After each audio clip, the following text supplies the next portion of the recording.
പ്രിയപ്പെട്ട സഹോദരങ്ങളെ, നമുക്ക് ഈശോയ്ക്ക് നന്ദി പറയാം. ഒരു വചനം കൂടെ കേൾക്കാൻ, കർത്താവിനെ ആരാധിക്കാൻ, കർത്താവിൻ്റെ സ്നേഹത്തിലേക്ക്, വിശുദ്ധ ഗ്രന്ഥത്തിൻ്റെ സൗന്ദര്യത്തിലേക്കൊക്കെ, കൃപയിലേക്ക് കേൾക്കാൻ ഈശോ ഓരോ തവണയും നമുക്ക് ഇങ്ങനെ ഒരു അവസരം തരുന്നതിനെ ഓർത്ത് നന്ദി പറയാം. നമ്മൾ ചിന്തിക്കാൻ പോകുന്നതും ഈ ഒരു കാര്യത്തെക്കുറിച്ചാണ്, നന്ദി പറയുന്നതിനെക്കുറിച്ച്. തീർച്ചയായിട്ടും നമ്മളൊക്കെ ഒത്തിരി നന്ദിയുള്ളവരാണല്ലേ. ഈശോ തന്ന എല്ലാ അനുഗ്രഹങ്ങൾക്കും ഒക്കെ പൗലോസിലയോടൊക്കെ ചേർന്ന് നമ്മൾ പറയാറുണ്ട്, ഞാൻ എന്തായിരിക്കുന്നു പറ. അത് ദൈവകൃപയാലാണ്. നമ്മൾ വളരെ താങ്ക്ഫുള്ളായിട്ട്, ഗ്രേറ്റ്ഫുള്ളായിട്ട്, നന്ദി നിറഞ്ഞ ഒരു ജീവിതമൊക്കെയാണ് നമ്മൾ ജീവിക്കുന്നത്. ഈശോയ്ക്ക് നന്ദി പറയാറുണ്ട്. മറന്നു പോകല്ലേ, നന്ദി പറയാൻ മറന്നു പോകരുത്. എപ്പോഴെങ്കിലുമൊക്കെ ഒന്ന് ഇപ്പം ഈ ടോക്ക് കേൾക്കുന്നുണ്ടെങ്കിൽ ഒന്നും അവിചാരിതമായിട്ട് ഈശോ നമ്മളേക്ക് കൊണ്ടുവരില്ലല്ലോ. ഒരു ടോക്ക് പോലും വെറുതെ എത്തില്ല.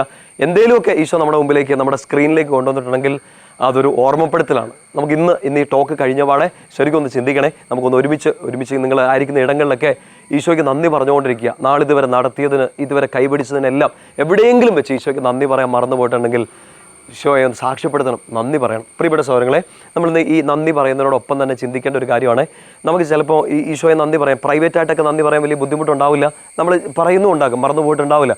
പക്ഷേ ഈശോ ആഗ്രഹിക്കുന്നത് അത് മാത്രമാണോ? പബ്ലിക്കലി വന്ന് സാക്ഷ്യപ്പെടുത്താൻ വേണ്ടി ഈശോ ആഗ്രഹിക്കുന്നുണ്ടല്ലോ.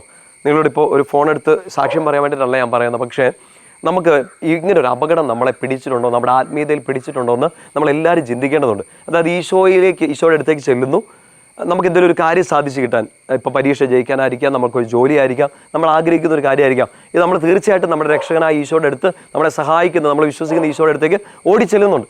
നമുക്ക് മടിയില്ല, നമുക്കതിന് നാണക്കേടില്ല. ദൂരെ അകലെ ഒരു സ്ഥലത്താണ് ഒരു അത്ഭുതം നടക്കുന്നു, ഈശോയുടെ വലിയ സാന്നിധ്യം, ഒരു അത്ഭുതമൊക്കെ അവിടെ കേട്ടു. നമ്മൾ എത്ര പൈസ മുടക്കിയിട്ടാണേലും, എത്ര റിസ്ക് എടുത്തിട്ടാണേലും പലതും മാറ്റിവെച്ച് നമ്മളങ്ങോട്ട് ഓടാറുണ്ട്, നമുക്ക് ഈ കാര്യം സാധിച്ചു കിട്ടാൻ. കാരണം നമ്മുടെ ജീവിതത്തിൻ്റെ വലിയൊരു കാര്യമാണ്, നമ്മുടെ ജീവിതത്തെ മുന്നോട്ട് നയിക്കാനുള്ള വലിയൊരു കാര്യം. ഇതൊന്ന് തുറന്നു കിട്ടിയാൽ വലിയ സന്തോഷമാകും. അതൊന്ന് കിട്ടാൻ വേണ്ടി നമ്മൾ എന്തോരം രീതിയിൽ പ്രാർത്ഥനകൾ നടത്തും, എവിടെ വേണേലും പോവും, എന്തൊക്കെ തരത്തിലുള്ള പ്രാർത്ഥനകൾ നടത്തും. Very good. ഈശോയിലേക്ക് നമ്മളെ അത് അടുപ്പിക്കുന്നുണ്ടെങ്കിൽ ഏറ്റവും അനുഗ്രഹമായി മാറി. നമ്മൾ ചിന്തിക്കേണ്ട മറ്റൊരു കാര്യമാണ്, ഇതുവരെ എന്തോരം അനുഗ്രഹങ്ങൾ കിട്ടിയിട്ടുണ്ട്, പക്ഷെ സാക്ഷ്യപ്പെടുത്താൻ നമുക്കൊരു മടി.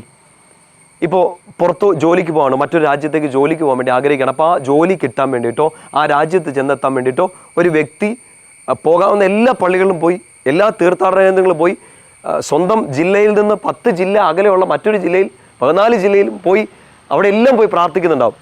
ജോലി കിട്ടി, അവൾ ഉദ്ദേശിച്ച ആ രാജ്യത്തെത്തി, ജോലി തുടങ്ങി, പറയാണ് പള്ളി അടുത്തില്ല, അതുകൊണ്ട് എനിക്ക് കുർബാനയ്ക്ക് പോകാൻ പറ്റില്ല. തീർച്ചയായിട്ടും നിങ്ങളായിരിക്കുന്ന രാജ്യത്ത് ചിലപ്പോൾ ഇത് കേട്ടുകൊണ്ടിരിക്കുമ്പോൾ അങ്ങനെ ഒരു ബുദ്ധിമുട്ടുണ്ടായിരിക്കും. പക്ഷേ ഈ ജോലി കിട്ടാൻ വേണ്ടിയിട്ട് 14 ജില്ലകളിലും ഉള്ള പള്ളികളിൽ പോയവരില്ലേ, മറ്റ് രാജ്യങ്ങളിലുള്ള പള്ളികൾ, മറ്റ് സംസ്ഥാനങ്ങളിലുള്ള പള്ളികളിൽ പോകാൻ റെഡി ആയിട്ടുള്ളവരില്ലേ, അത്ഭുതം നടക്കുന്നു എന്ന് പറഞ്ഞ സ്ഥലങ്ങളിലേക്ക് നമ്മൾ ഓടിപ്പോയിട്ടില്ലേ?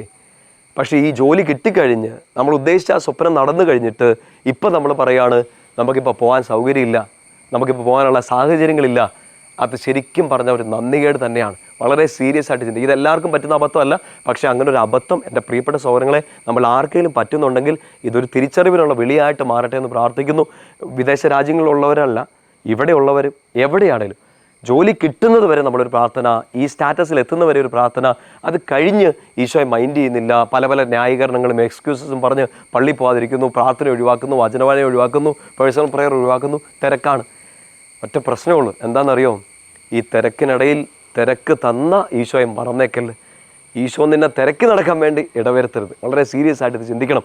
നമ്മൾ ഈ അപ്പസ്തോല പ്രവർത്തനം 4-ാമത്തെ അധ്യായത്തിൽ പത്രോസ് സ്ലീഹായും യോഹന്നാൻ സ്ലീഹായും കൂടെ ഈ ന്യായാധിപ സംഘത്തിൻ്റെ മുമ്പിൽ എന്ന് പറയുന്ന ഒരു വാക്കുണ്ട്.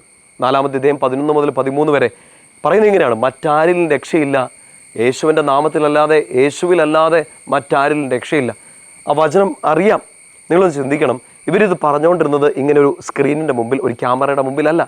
ഇവർ മുറിയുടെ കംഫർട്ടബിൾ സിറ്റുവേഷൻ നിന്നുകൊണ്ടല്ല, ഒരു സ്റ്റേജ് കെട്ടി എല്ലാവരും കേൾക്കാൻ ആഗ്രഹമുള്ള ആൾക്കാരെ വിളിച്ചു ചേർത്തിട്ടല്ല ഇവർ ഈ ഈശോയെക്കുറിച്ച് പ്രഘോഷിച്ചത്. മറ്റാരിലും രക്ഷയില്ലെന്ന് പറഞ്ഞ അടി കിട്ടുന്ന കാര്യമാണ്, ചോര ചിന്തേണ്ടി വരുന്ന കാര്യമാണ്. പക്ഷെ അവർ പറഞ്ഞു, ന്യായാധിപ സംഘത്തിൻ്റെ മുമ്പിൽ അവരെ കൊലയ്ക്ക് വിധിക്കാൻ കെൽപ്പുള്ള, മാനുഷിക ശക്തിയുള്ള ആൾക്കാരുടെ മുമ്പിൽ നിന്നുകൊണ്ടാണ് അവർ പേടിയില്ലാതെ പറഞ്ഞത് മറ്റാരിലും രക്ഷയില്ല ഈശോയിലല്ലാതെ എന്ന്. നമ്മളിപ്പോൾ ആരും ന്യായാധിപ സംഘം ഒന്നും ചോദ്യം ചെയ്യുന്നില്ല. നമ്മൾ ഈശോയുടെ നാമം പറഞ്ഞതിൻ്റെ പേരിൽ നമ്മളെ ആരും ഇടിക്കാനും കുത്താനും ഒന്നും പോകുന്നില്ല.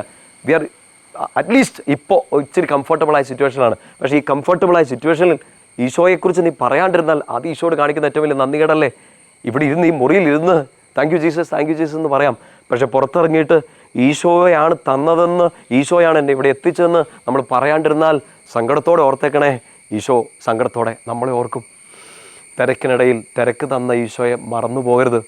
പത്രോസ്ലിഹായും യോഹന്നാൻ സ്ലിഹായും ഈ സാക്ഷ്യം പേടിയില്ലാതെ ഇവരുടെ മുമ്പേ പറഞ്ഞപ്പോൾ ന്യായാധിപ സംഘം ചുറ്റും നിന്ന ആൾക്കാർ പറയുന്നുണ്ട്, ഇവർ ഈ സാധാരണക്കാരല്ലേ, ഇവർക്ക് ഈ ധൈര്യം എവിടെ നിന്ന് കിട്ടി? ഈ ചോദ്യം ചോദിച്ചിട്ട് അടുത്ത സ്റ്റേറ്റ്മെൻറ്റ് ഇങ്ങനെയാണ്: അവർ യേശുവിൻ്റെ കൂടെ ഉള്ളവരാണെന്ന് അവർക്ക് മനസ്സിലായി. നമ്മൾ നല്ല വിശ്വാസികളാണെന്നും ക്രിസ്ത്യാനികളാണെന്നും ഇനി ക്രിസ്തുമതം സ്വീകരിച്ചിട്ടില്ല, മാമോദിസ സ്വീകരിച്ചിട്ടില്ല, ഈശോയിൽ വിശ്വസിക്കുന്നവരാണ് എന്നുള്ളതിൻ്റെ ഏറ്റവും വലിയ ഐഡൻറ്റിറ്റി എന്താണെന്നറിയോ? ഭയം കൂടാതെ, നാണക്കേട് കൂടാതെ, വരുംവരായികൾ ചിന്തിക്കാതെ ഈശോയെ പ്രഘോഷിക്കും. കാരണം തന്നതെല്ലാം ഈശോയാണ്. അത് മേടിച്ചെടുക്കാൻ നമ്മൾ താല്പര്യം കാണിച്ചെങ്കിൽ, കൂടെ നടക്കുന്ന ആ സ്നേഹം നമ്മൾ താല്പര്യം കാണിച്ചെങ്കിൽ, ഇപ്പോൾ ഈ അപകടം നിറഞ്ഞ സാഹചര്യത്തിലായിക്കൊള്ളട്ടെ, വെല്ലുവിളികൾ നിറഞ്ഞ സാഹചര്യത്തായിട്ടെ, എന്തു തന്നെ ആവട്ടെ, അറ്റ്ലീസ്റ്റ് ഈ കംഫർട്ടബിളായ സിറ്റുവേഷനിലെങ്കിലും ഈശോയെക്കുറിച്ച് നമ്മൾ പറഞ്ഞില്ലെങ്കിൽ അതൊരു വലിയ നന്ദികേടായിട്ട് മാറും. പ്രിയപ്പെട്ട സഹോദരങ്ങളെ, so take it very seriously. തിരക്കിനിടയിൽ തിരക്ക് തന്നവനെ മറക്കരുത്. ഈശോയെക്കുറിച്ച് പറയാൻ വിഷമിച്ചാൽ ഈശോ നമ്മളെക്കുറിച്ച് പറയാനും വിഷമിക്കും. മനുഷ്യരുടെ ഇടയിൽ നിങ്ങൾക്ക് എന്നെക്കുറിച്ച് പറയാൻ നാണക്കേടാണെങ്കിൽ സ്വർഗസ്ഥനായ പിതാവിൻ്റെ അടുക്കൽ എനിക്ക് നിങ്ങളെക്കുറിച്ചും പറയാൻ നാണക്കേടാകും എന്ന് പറഞ്ഞത് എന്നെക്കുറിച്ചോ നിന്നെക്കുറിച്ചോ പറയാൻ ഇടയാവാതിരിക്കട്ടെ. നമുക്ക് പ്രാർത്ഥിക്കാം. സങ്കടമായാൽ നമ്മളിത് സീരിയസ് ആയിട്ട് ചിന്തിക്കേണ്ട ഒരു വിഷയമായതുകൊണ്ടാണ് ഞാനിതിപ്പോൾ നമ്മളിതിങ്ങനെ ഒരുമിച്ച് ചിന്തിക്കുന്നത്.